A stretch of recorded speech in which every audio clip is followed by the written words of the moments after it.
Welcome to CA Guruji channel. मैं हूं CA पूजा गुप्ता और आपको यहां पे बता रही हूं कि अब आप कंपोजिशन स्कीम ले सकते हैं। जी हां, अगर आप फाइनेंशियल ईयर 2019-20 से प्लानिंग कर रहे थे कंपोजिशन स्कीम में आने की, तो अब आपके पास ऑप्शन आ गई है, पर उसकी लास्ट डेट रहेगी 31 मार्च 2019।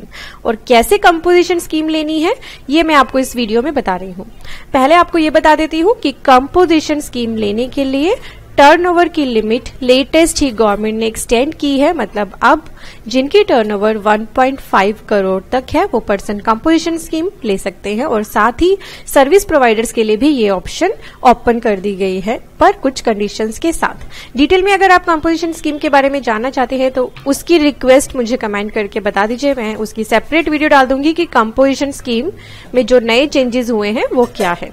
अब आपको बता रही हूँ कैसे आपको कंपोजिशन स्कीम ऑप्ट करनी है। अगर आप नॉर्मल टैक्स पेयर हैं तो कैसे अब आपको कंपोजिशन स्कीम में आना है, तो चलिए देखते हैं। जैसे ही आप जीएसटी की वेबसाइट पे आ रहे हैं तो आपको यहाँ पे एक मैसेज अपीयर हो रहा है, tax payer should fill CMP02 before 31 March 2019 to opt in for the composition for financial year 2019-20। तो कंपोजिशन को ऑप्ट करने के लिए आपके पास लास्ट डेट है 31 मार्च 2019। ये लास्ट डेट उन पर्सन्स के लिए है जो नॉर्मल टैक्स पेयर है। जो नया रजिस्ट्रेशन करेंगे उनके लिए कोई लास्ट डेट नहीं है। साथ ही उन्हें फिर स्टॉक डिक्लेरेशन भी देनी होगी ITC 03 में, उसके लिए अभी टाइम है, वो 30 सितंबर तक उन्हें फाइल करनी होगी। तो ये आपको कंप्लायंसेस फॉलो करने पड़ेंगे अगर आप कंपोजिशन स्कीम लेना चाहते हैं। अब आपको बता देती हूँ अगर आप नॉर्मल टैक्स पेयर हैं तो कैसे आपको कंपोजिशन स्कीम लेनी है, चलिए देखते हैं। जब आप अपने डैशबोर्ड पे आएंगे तो आपको यहाँ पे सर्विसेज टैब में क्लिक कर लेना है। सर्विसेज के बाद आपको आना है रजिस्ट्रेशन पे, और रजिस्ट्रेशन में ही आपको दिखाई देगी option application to opt for composition levy. इस पे आपको क्लिक करना है। जैसे ही आप इस पे क्लिक करेंगे करते ही ऊपर आपकी डिटेल्स होंगी। फाइनेंशियल ईयर 2019-20 आपको दिखाई देगा, आपका ज्यूरिडिक्शन दिखाई देगा, और नीचे होंगी कैटेगरी ऑफ रजिस्टर्ड पर्सन। ये कैटेगरी आपको according to your nature of business choose करनी है। यहाँ पे 3 कैटेगरीज दी है, जो भी आप पर एप्लीकेबल है उस पे आपको टिक करना है।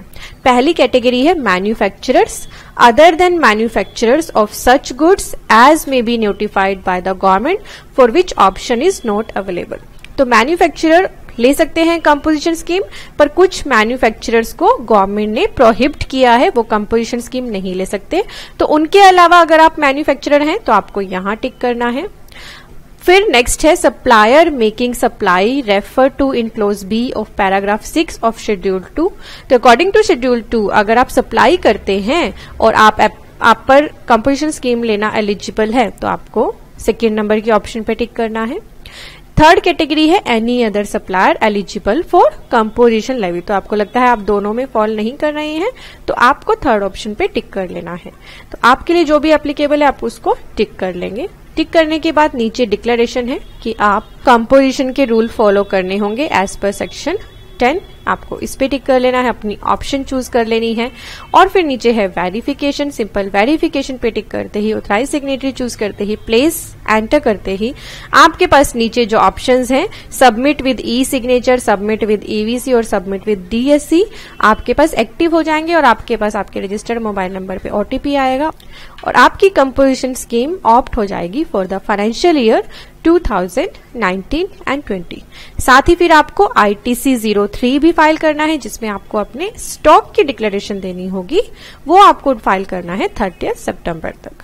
तो इस तरह से आप कंपोजिशन स्कीम ले सकते हैं। कंपोजिशन स्कीम में जो चेंजेस हुए हैं उसके साथ अगर आप वीडियो देखना चाहते हैं तो मुझे कमेंट करके बता दीजिए, और अगर आपको ये वीडियो हेल्पफुल लगी है तो लाइक करने के साथ साथ शेयर जरूर करिएगा।